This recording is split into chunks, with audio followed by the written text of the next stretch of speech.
Bien-aimés dans le Seigneur, paix et bénédiction apostolique.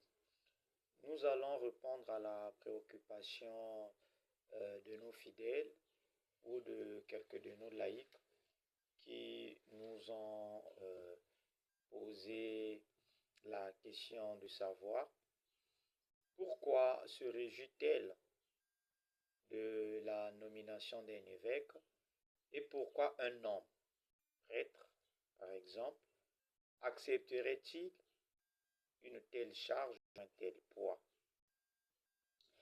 L'annonce de nomination d'un évêque dans l'Église était un moment de joie pour beaucoup et même les prêtres remercient parfois Dieu.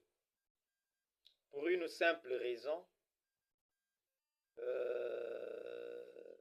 cela ne se fait pas par la décision humaine. L'Esprit Saint guide ce choix. Donc c'est pour des raisons de la foi.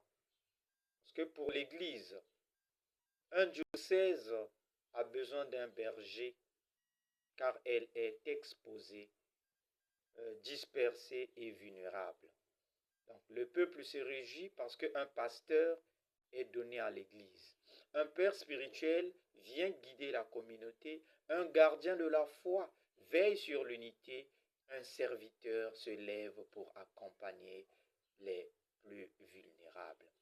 Devenir évêque n'est pas une promotion ou un privilège. En réalité, c'est plutôt un chemin de dépouillement et de responsabilité.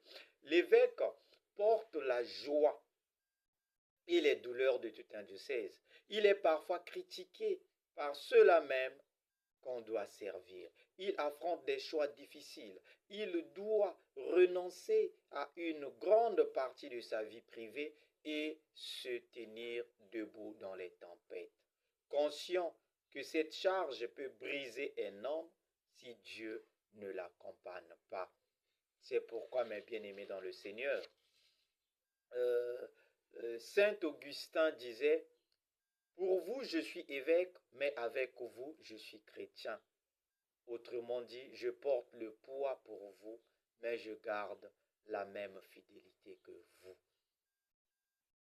Avant de critiquer un homme, essayez de lui comprendre ou de comprendre ses intentions.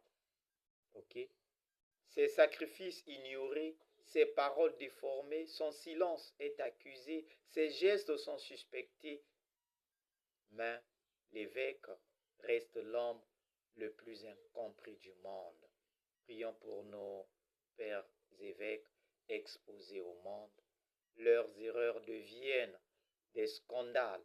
Nous leur envoyons rarement des cadeaux pour les remercier, mais nous allons toujours vers eux quand nous avons besoin d'aide. Et si un homme accepte d'être évêque, c'est par invitation du Christ pour aimer davantage, servir davantage et donner davantage, car derrière la fidélité de l'homme, il y a la puissance de Dieu et de sa grâce.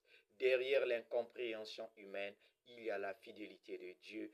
Derrière le poids de la mission, il y a la joie de servir. Appelons nos évêques pour prendre de leurs nouvelles. Ils sont nos frères. Ils ont aussi besoin d'amour et d'encouragement. Je vous en prie, mes bien-aimés. L'Église ne regarde pas la force de l'homme, mais il considère la grâce de Dieu. Voilà pourquoi nous puissons et nous devons toujours bénir le Seigneur quand un Père nous est donné et le remercier de tous nos cœurs, l'assister, l'accompagner dans sa charge et dans cette lourde mission qu'il accepte devant Dieu et devant les hommes. Je vous remercie.